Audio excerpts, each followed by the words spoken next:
Sure. Sure. Well, thank you everybody for watching the Barry Beat podcast live from Main Street and Fly on the Wall Productions. Had a little bit of a rough start We today. made it. We made it. Raylene and Alice, how are you doing this evening? Oh, fine. Now that the tension is over. I know. I'm very Perfect. sorry. I'm very sorry. We were over here humming the Jeopardy tune. Do, do, do, do, do, do, It didn't seem to be helping you any. No, it didn't. I do apologize for everybody. I somehow locked myself out of the account, so therefore everything just went haywire. So I told everybody that we were going to stream from Aired Out only. Oh, we are streaming from Aired Out. Right. And the rest of them, and too. And the rest of them, too. Right. Yep. But that's all right. That's good. Yeah, Everybody that's will good. get to tune in if they want to.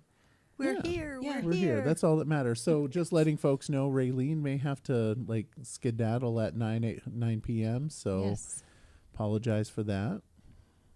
And with that, Alice, do you want to give us our school board update? School board meeting on March 27th at 6 p.m. Spalding High School. And you can also sign in by going to the BUUSD webpage, finding the agenda for the meeting, and clicking on the Google Meet. I will say it is difficult to find things on It is. the BUUSD It's not website, easy so to you find have that go link. Okay. You have to go to BUUSD.org, then Mm-hmm. click on board. First district. District, First that's district. right. And then you Then got to click board. on the board, and then you got to click on the minutes. Meetings and minutes and agendas. Agendas. Yeah. And then you have to click on the board, and then you have to click on the agenda. For the So it date, for the does- 27th. It does get a little sketchy. Maybe that's done by design. I hope not. No, but I think you can also find it on Front Porch Forum as well. There Oh, may be yeah, a- that's There may true. be a posting there, but And it's on the worth Facebook the effort page. to find it. And on the Facebook page. Yep. So some things we're going to talk about. There's the usual routine things of approving the minutes and good things like that, public comment. Public comment is very important because we often don't have anyone who comments. So if you have something that isn't on the agenda that you need to say, something about what kids are doing, what's happening in the community, how you feel about the weather, that's public comment. Although school boards have very little control over the weather. Yes, this is very true. Yes, and then opportunities for students as well. That if students have something to say, I understand the drama club has some good things going on. So if anyone from the drama club would like to come in and tell us what you're up to, that would be fine. And then routine, regular minutes, warrant approval, policies, audit. We'll hear from the auditors. Final audit approval of the fiscal year 23 review.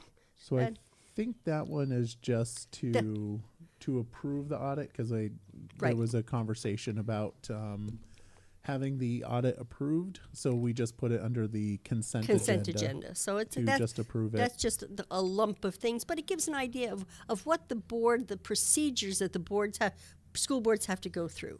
Then there are building reports, all the good things that are going on at Barre City Elementary, Middle School, Barre Town, Spalding High School, and the C building up on Allen Street. Superintendent report, Mr. Hennessy will provide us with what he's been doing and what the anticipated events of the school are. And then we move into current business, which is really extremely important. That's the really active work of the board. So a couple of the big things are that we do have community members who have volunteered to be on various school committees, like the curriculum committee, the policy committee, the financial facilities, that those folks are going to be coming in for interviews. So we will be chatting with all of those fine people who have come forward offering their services to be on the various committees. Then after that's completed, we need to talk about the superintendent search process. As everybody should know by now, our superintendent has resigned, and we need to go out into the world and look for a replacement, which is extremely important. Huge event for any community to hire a superintendent of schools. It has to be done not only in a timely fashion, but it has to be done well. So can I follow up and ask you a Sure. question on that? Because this is not your first time on this merry-go-round, correct? How many times have you been part of a superintendent search? In my entire career, or just here? Well, I'm going to go with the entire career because Am I- it's the experience is the reason why you're on the Right. board and why you should be there. So through my entire experience, this is the 5th time that I have been involved with superintendent search. and how many times in BUUSD? This will be the 2nd This will be the second. So the first one I assume was David Wells. with Mr. Wells, yes. And that one was done. How was that process done? That was done with the help of a local association, the Vermont School Board Association, and their person who assisted us was the one who did all the advertising, did all the paper screenings, and then presented us with candidates to go through the process of community interviews, school district interviews, and ultimately board interviews. And the one for Mr. Hennessy? Mr. Hennessy was found by the board that his name was brought to the board by members of the board, and we did not use an outside consultant for that. So the 3 options, I know there's like 4 options because Washington Central did a headhunter. And of course that's always an option to do, but it wasn't in the packet. The majority options were having the HR do it all in-house. The other was VSBA, and the other one is one of your favorites. New England School Development Council. Yeah, and they had a pretty substantial packet that or pretty substantial Right. process that they offer. Because the New England School Development Council is different from anything else, from a private headhunter or an association such as the VSBA. Then they are purely interested in having things done right for schools. They are not lobbyists. They are not. They themselves are not policy people. If you need assistance with policy, they can assist you with finding consultants in that area. But they are basically trainers and searchers to make sure that schools have things done right. That's the biggest star in their crown to do that. So I think that's important that they focus on that. They can cast a wide net, which I have always insisted is the right thing to do.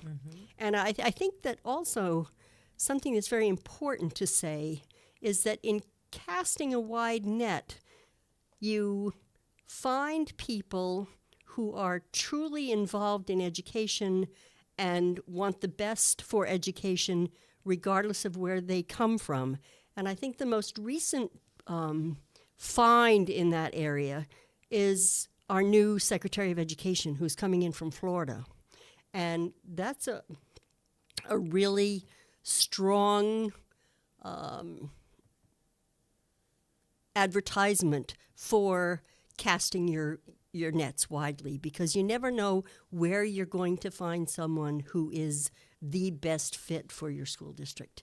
And I've seen that before. I've seen that people come from other states, other areas, and they might say, well, they don't know Vermont, but they know education, and then they can catch up with Vermont with what it's doing. And I think that's what we're looking for in our new superintendent.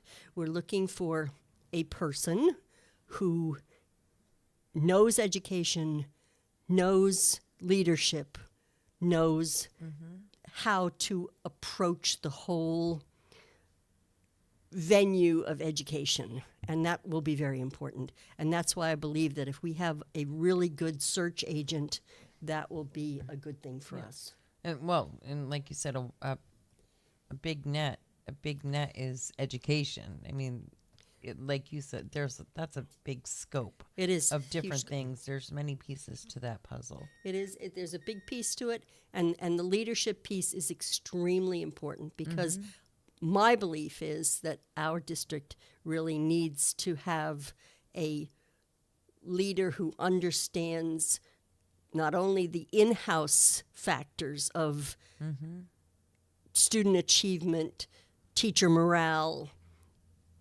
facilities, and has an understanding of that, but also understands the needs of the community. And we saw that on town meeting day, that was a tremendous message from the community. So Megan Spalding is asking, does that mean that the other ways are wrong? And you just shook her head. No, definitely not the case. There's different options that are available. Like I said, Washington Central went with A private headhunter, and I can't remember the name, but it is in the. Yeah. I can't remember the name, but there's. Deweese and Deweese. Yes, that's from what it was. Montpelier. Yeah, that makes sense. So it's definitely, it's not necessarily wrong. They're just different options for Right. that the school board will have an opportunity to opine on. Yeah, and there is no right or wrong. It's just a matter of Thank choosing you for asking that. what's by the way. best. All right. Okay, so we go on, and then from that, we talk about the New England School Development Council and what it means to be an affiliate, what it means to have them do our search, and then the big question of the budget.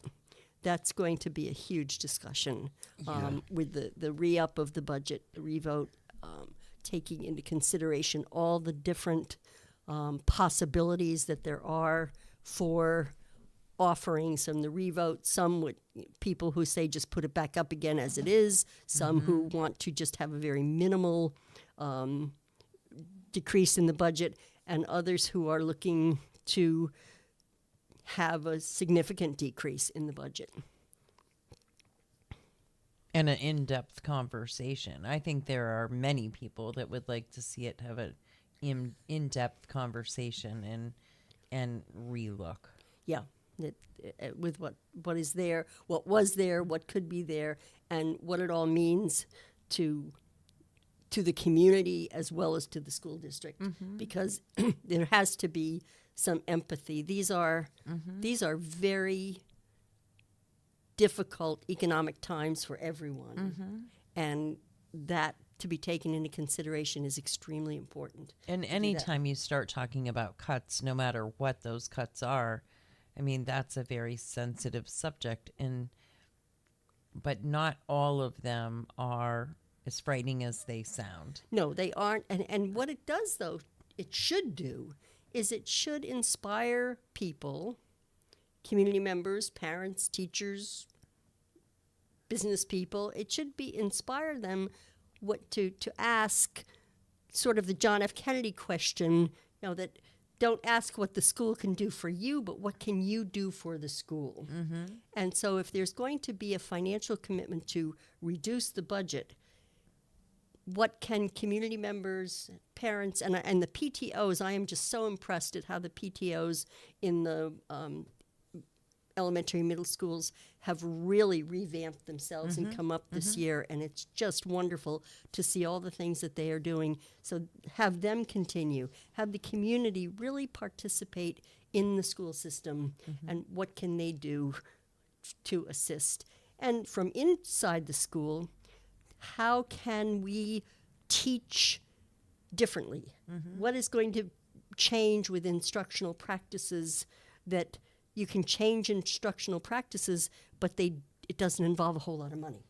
May not involve any money to do that. So those are the things that are inspired by a budget cut and working with it and the understanding. And then since we're just getting rolling, the committee reports are really non-existent at this point because they have a lot of them haven't met. Although I must say, the Career Center board met. I'm on the Career Center board. On that? Oh. Yes, the Career Center board met, and they had their organizational meeting, and we're moving forward. Good. Right. Now you're on finance, correct? No, I'm Oh, on. you're not. I'm on curriculum and the Career Center board. I'm the delegate to the Career Center board. Oh, okay. Yeah. Yep. All right. Anything else on the school board stuff? That pretty much sums it up. It's going to be an interesting meeting, and we will go forward and we will do what we need to do as a board. I hope to see more community members this time. The last meeting that I attended was more like a staff meeting than anything. And bless their hearts for working all day and then staying on there and listening and going through all of that. I'm sure that many people's eyes are wide open and their ears are definitely perked up. But I just really wish that more community members would attend. It's so easy. If you can't be there in person, yes, it's long and it's drawn out, but it's your wallet and it's your kids and it's, it's their education, and it's worth the 2 to 4 hours that you could possibly be listening. And I mean, you don't have to listen to the entire thing, but there are definitely some important things that I would really hope that more people would want to tune in and really understand and know a little more about and weigh in on. And first person is always much better than waiting to read it in the newspaper the next day or 2 days later. Right. How somebody else interpreted Right. it. So if you really want to know, you have the opportunity now through technology to really be part of the meeting, and that is extremely important. Well, we'll touch base on city council stuff and certainly get to touch a couple things before Raylene goes. She's going to kill me. So we do have on the consent agenda the approval of the wastewater treatment upgrades and the City Hall HVAC replacement. Sorry, I'm looking over here, folks. The monitors on this side. So that's in the consent agenda. And that, of course, includes the 2024 coin drop, which one always is there every single time? Christmas for Kids. Yes. And then we also have and I have to zoom in because apparently I am old. I know we have one coming up on the 13th because this morning Mark That's Tatro right. was here from the Lions Club, and they will be doing a coin drop on the 13th. That's right. So it was great having him in here this morning. And Project Grad is going to be on May 4th. Then Central Vermont Special Olympics on July 6th. And July 27th, it says Heritage Festival, no coin drops. So I'm assuming that means there's no coin drops that week. And it's just blank. And then Kiwanis, August 3rd. And Barre Figure Skating Club, and that's on December 5th. And of course, December 7th, which this year, December 7th is pretty late. So, and that would mean that we need to get as much money as we possibly can so that we can get those presents. It will be a pretty I wonder if that's a typo. No, I don't think so. It doesn't. Well. Oh wait, no. Is it usually the first Saturday? So it must be December 1st, right? One Saturday, I Sunday, guess. Monday, Tuesday, Wednesday, Thursday, Friday. Can I mention that's right. something else that's coming up? Sure. But it's coming up right now and has nothing to do with coin drops. Am I allowed to do that? You can always say something. All right. So, because this is pretty important, it's the Barre Rotary pie brunch, the community pie brunch or breakfast, whatever you want to call it. It's 11 to 1. And the Nicole DiDomenico was put a post out earlier that they were looking for some people to donate some pies, so I'm going to make a couple for them. So if anybody wants to donate some pies, they're looking for people to do that, and you can reach out to the Barre Rotary for that. And the breakfast is going to be April 6th, again, from 11 to 1. Nice. Pie. I love pie. Yep. We are going to have a supplemental environmental project proposal, which is going to be presented by Michelle Braun and Danielle Orzarski. Then, of course, we're going to have the 2025 budget update, which, All these budgets. That's all frightening. important. yeah, so as many know, the flood really kicked our rear end, right? And all the money that we collect, or that everything that goes into our budget comes directly out of our community, not like the education where you put a budget out there and then it comes out of the ed fund and they do some weird, strange, It all goes into a pot Yeah. and then is recalculated and redistributed. Yeah, and But for the city, cities are it's different. Exactly what it is. It comes from city folks, and we're looking at which isn't terrible. We've had worse, certainly, but a 4.8% tax rate increase, which equals about a 10-cent increase. But given the fact that we were devastated by a flood, buildings were destroyed. And you were thinking that it was going to be way more of an increase than that. We were thinking that, so this is far better. Yeah. And then, of course, we've got the housing conversation, which is coming back up again. We're going to have the conversation about creating a $250,000 revolving loan fund. The mayor I thought was somebody said that was a really bad idea. yes. So Amy Gaylord, maybe. No. it wasn't that it was a bad idea. It was difficult to maintain. And I don't know. That's something we're going to have a more in-depth conversation about tomorrow. There's a direct the city attorney to draft a short-term rental ordinance with fee structure, which I understand as being Airbnb. So I'm not really familiar with the Airbnbs in our community. Are you? Oh, I know they exist for sure. There are a lot of properties that are for short-term housing for nurses that are coming to work, the traveling nurses that we all hear about a lot that come here. There are executive that travel for National Life, Blue Cross and Blue Shield, all sorts of reasons that people come here and stay short-term. So, and I think it qualifies for just renting your room too. So it doesn't necessarily have to be a traveler or an exec. It could be just somebody literally looking to rent a room in your home.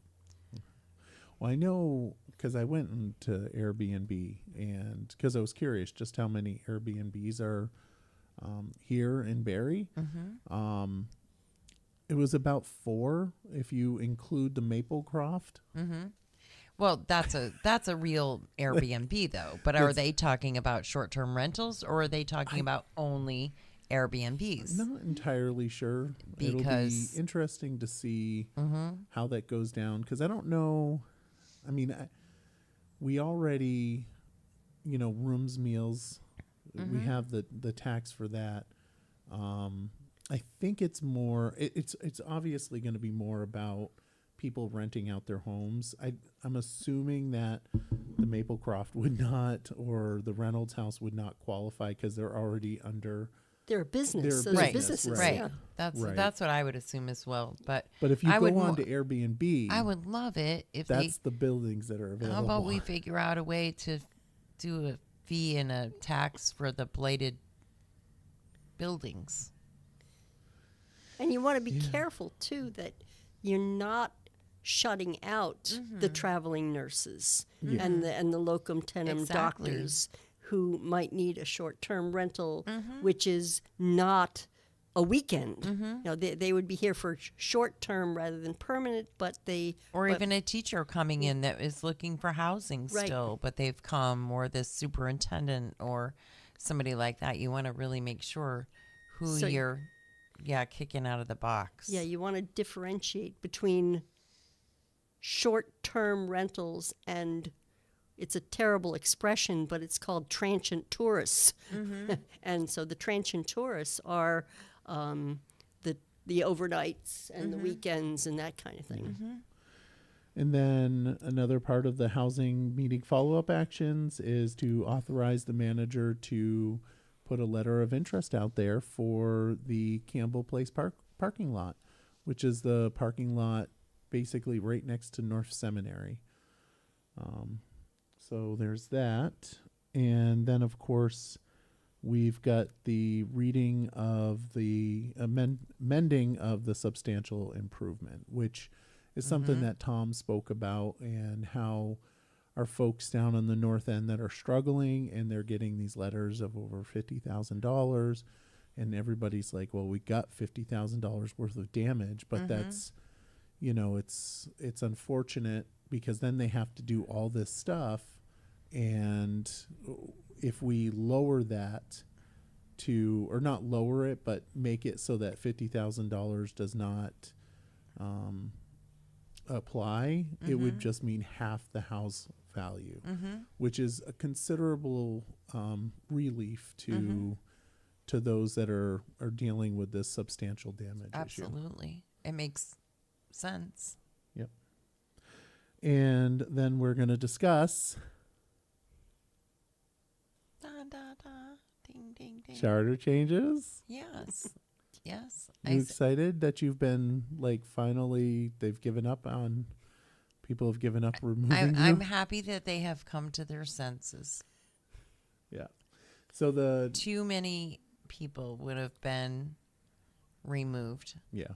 And it was not a good thought. It was not a good decision for the city as a whole. Yeah. So, and that's one of the things that the making it so that only city residents could be on committees has been removed from the charter conversation, just because it would in effect destroy the cemetery committee. Half of the civic center committee would be gone, and you know, there was some significant the police concern advisory about that. Committee. Oh, police advisory has Bob in there, and who is a sponsor of the Nelson Ace Hardware. Yeah. I'm not used to doing sponsor stuff on the show at night. You have to, like, I have to get used to that, you know. I know. We'll have to work on it. Yeah. We'll work on it. I need to just put commercials in the middle, just like random 30 second reels. Yeah, commercials. 30-second reels. That would be great. Oh, Yeah. and we could, and Tina just joined in. Tina Ruthier, who is Also a sponsor with Ruthier Quick Lube. Yep. And Jerry's Sports Tavern. But I was trying to say the rest of the name as I'm like gagging on my own spit over here. But yes, Ruthier's and Jerry's are both sponsors of the podcast. Yep. We love them. We do. And I love Tina to pieces too, Yeah, and I miss her, she's and I wish she amazing. would come home.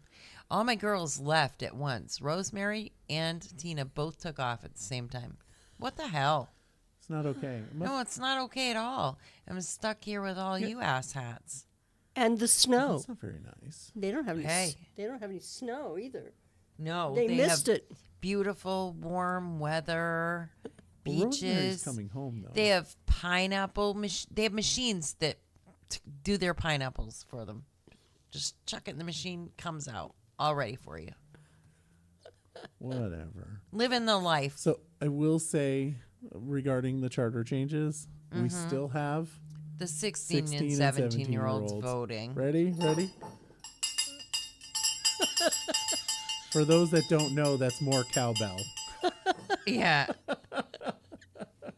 Good Lord. More cowbell. Do you know that reference? Probably not. So if folks that don't know the reference about more cowbell, you have to go to Saturday Night Live. You have to YouTube Saturday Night Live. More cowbell. Is it the same thing as more bullshit or? No. Oh, It's just okay. it's like All right, it's I like- was just curious. it's like, man, that's people are gonna get really annoyed by that. It'll be interesting. Like I'm not gonna lie. It's like an 84%, 84 26%, 84% of the people disapprove of 16 and 17-year-olds voting, and it's 26 actually approve No, it. 16. Or 16. Oh yeah, I can't count. 16. Look at that. That's the reason why you're in education, or you were in education. I was just, well, maybe you were Yes. going for 110%. Yeah. I heard that somewhere. It was 84% Yeah. for against that kind of stuff. So it'll be So- interesting to see if it passes the city council. It'll be very, very interesting to see whether or not it passes the city council. Well, I think it's possible that it's likely that it's going to pass the city council, I don't know. but I think it's unlikely that it'll pass the voters. And Connie, yes, thank you. She What? says Christopher Walking. Yes, I got a fever for more cowbell. I'm gonna have to look that up now. You got to it's amazing. Oh, Tina, it's not bad. It's great. It's a hilarious bit on Saturday Night Live. It's absolutely hilarious. All right. For podcasting, you definitely want to watch Seasons Eatings, because that's also pretty funny, and that one's inappropriate. Just letting More folks know. inappropriate than we are. You want to know what I was thinking? You're talking about 16 and 17-year-olds, and then you ring the cowbell, and I get this picture of the cows coming down from the mountains in Switzerland with all their cowbells and their flowers in their horns and everything, and I'm thinking herding 16 and 17-year-olds to the voting to booth the voting booth. with a cowbell. Come on. Yeah. And then, of course, we've got other charter changes in there, such as the removal of all the school information, which, Clarify considering the that, because fact- remember last time you said that you got people really upset because they wanted to know what business the city had removing information when the schools were a Correct. entirety. So years and years and years and years and years ago, the city actually owned the schools. Like it was owned by the city of Barre, like Ward 5, Brook Street. All those schools were owned by the city. Yeah. And they had charter language in there about how the municipality and the city were combined, or the municipality and the school system was combined in Barre City. With Act 46, and actually I think it started Act 60 going, before that. Yeah, Act 60. 60, yeah. Yeah, before that it started going away, and Act 46 just, there's like no connection between the municipality and the school system. So we have old charter language that really doesn't belong in there, and needs to be removed. And unfortunately, our legislatures, legislative bodies, is not actually going through and just like updating everything, to be nice. Instead, we're having to go through it and remove it. So they passed this law. This is really dumb, right? So they passed this law to combine the schools and to take out this, the municipality completely, and then be like, oh, who cares about the charter language? Technically, charter is supposed to outweigh statute. So I'm just saying that, it should be removed. Yes. But they should fix it. And Raylene's taking off now. Bye, Raylene. Because you don't want them Bye-bye. back. But yeah, so there's that. And then there's also to appoint and remove treasurer and such assistant treasurer shall be deemed necessary, which just separates the treasurer from the clerk's position, which is, that just, just a. It's just a thing structural is that- what it is. Yeah. So, yeah, not too much. You're saying bye. Say goodbye to Raylene. Bye, Raylene. Have a nice evening for the rest of the evening. We're almost done anyway, because we don't have anything else on the agenda. Well, I Do you did have anything? indicate on my Facebook page that we might have a discussion about horses and puppies. Do you have Do you anything want to to talk say? about horses and puppies? puppies? I can always talk about horses and puppies. Maybe not horses. Oh, I am just so glad to see the Clydesdales back. In the Super Bowl, the Budweiser beer commercial, for I think 4 or 5 years they did not have the Clydesdales. And having been to St. Louis and visited the Anheuser-Busch brewery and the Grant Farm where they raised the Clydesdales, it was such a great thing to see the Clydesdales back because they are stunning. Oh, And- nice. Yes, and then the puppies, we'll just hope that the puppies come back next year with that. And in the meantime, we have a new, well, he's not a new puppy, he's 5 years old. But You get a puppy? he's our new fur baby, fur adolescent who has come to live with us. So we have our 13-year-old hound dog and our 5-year-old labby and our ginger cat. So we are diverse. I see that. Yes. We have diversity. Well, want to thank you for coming in, and bye, Raylene. She's completely gone. I'd thank her Yes. too, but she ain't here. Always wonderful to have yeah. a group. Yeah. So again, we're really sorry for starting late, and we'll definitely figure out what my computer problems are by the next time we're on. I'm not sure if it will be next week, but it might be. You never know. Always stay tuned to the Barre City Community fan page, the Barre Beat podcast page, and Aired Out.